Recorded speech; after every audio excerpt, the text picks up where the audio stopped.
With the town of Modoc once again saved, well, sort of, I feel more than ready to leave this paradoxically needy yet slow-paced country town behind. Though, I need some supplies before hitching my wagon and heading off for New Reno. Just gotta get some gecko meat for the weeks-long journey ahead. This is the local tannery, and it's run by this gentleman here, who, with all 4 of our perception points, we observe to be rather preoccupied with something. Damn my curiosity, and damn this town. Alright, what is it? What's on your mind? He, rather understandably, is hesitant to reveal personal information to a heavily armed stranger and his 2 much older companions. However, if your speech is high enough and you have maintained a decent karma score up to this point, you can simply introduce yourself to the man. At which point, through either sheer desperation or being a little starstruck, probably the former, lets you in on why he has such a long face. The tanner here's young son, Johnny, is a bit adventurous, one day traveling past the parameters of the town and, supposedly, wandering out into the wasteland. It's been a week or so at this point, the boy still nowhere to be found, and the town at large seemingly uninterested in organizing any large-scale search efforts, leaving the family to fend for themselves. Aware of the fact you can handle yourself and having a business/wife to look after, glad our priorities are straight here, he asks you to assist him in this endeavor.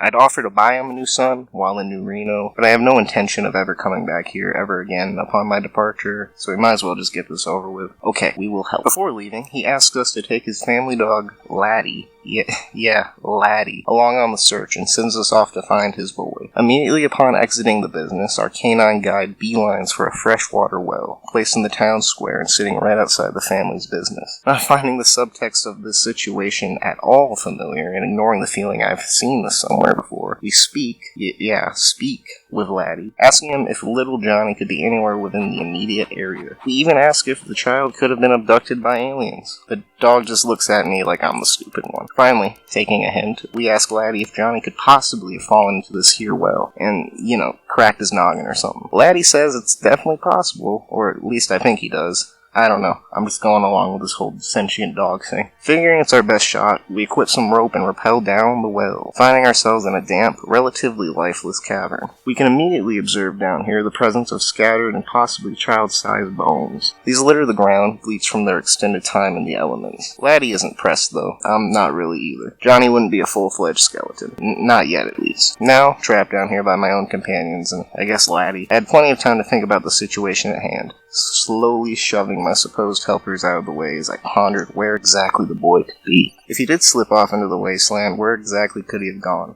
What is near Modoc? Well, nothing, really. Nothing at all is near Modoc. I think that's sort of the problem with Modoc. There's absolutely nothing. Nothing for miles except, oh god, the ghost farm. Well, we might as well end our exploits in Modoc where they all started, I guess. Sucking it up and making the couple days journey north, we arrive at the farm in the dead of night. The fake bodies from my last video taken down, perhaps as a sign of good faith toward the scared denizens of Modoc. Maneuvering through the field, we find the lair's entry hatch to be accessible, allowing us to easily slip in and see our old pals, the Slags. Wandering through the cavern, we soon arrive at the far side of the room, seeing no sign of Johnny, yet finding a narrow passageway. Laddie is absolutely pumped now. Or at least I think he is. Entering this, you find a group of huddled together and bored-looking children, just sort of hanging out, I guess. I have no idea what they're doing in here, or why they can't be in the main room with other, older troglodytes. And Laddie, already way ahead of me, leads us up to one kid in particular. This is Johnny, the lost boy. He seems unharmed, but a little shaken up over his new subterranean lifestyle. He isn't really able to explain how he got here, but he does tell us that the Slags have been treating him rather well, only refusing to escort him back to Modoc due to their hypersensitive and mole-like skin. Spending almost 200 years underground eating bugs gives you a pretty wicked skin condition, I guess. Go figure. Stepping out and having a brief conversation with the Slag leader, he informs you, if you've already completed the Something Strange quest, that his community finds you trustworthy enough to escort the boy back to Modoc. Probably realizing the logistics of traveling the world map with a non-combative child NPC, the game thankfully just transports you back to Modoc, and right outside the tannery, where Johnny's loving family waits for him. The father thanks you, gifting you with a prototype and unique set of armor that he made himself.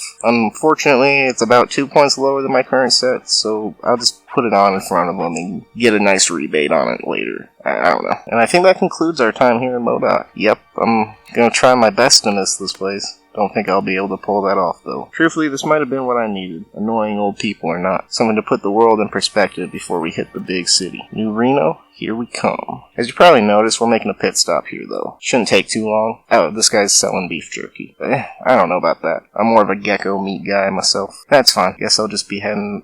wait.